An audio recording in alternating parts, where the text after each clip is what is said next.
Isa sa pinakamalupitang trash talkan talaga ngayon is yung term na Bisaya. At madalas na nagsasabi nito ay ang mga Tagalog.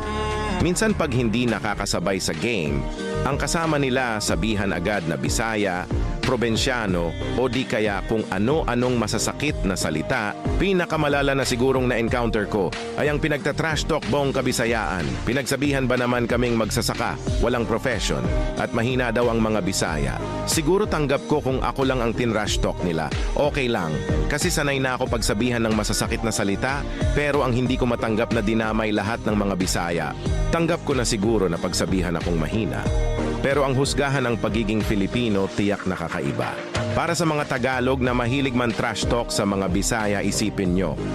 Maraming bayaning Bisaya ang nagbuhis ng buhay para sa ating mga Pilipino at sa ating bansa, para hindi masakop ng mga banyaga. Tapos kayo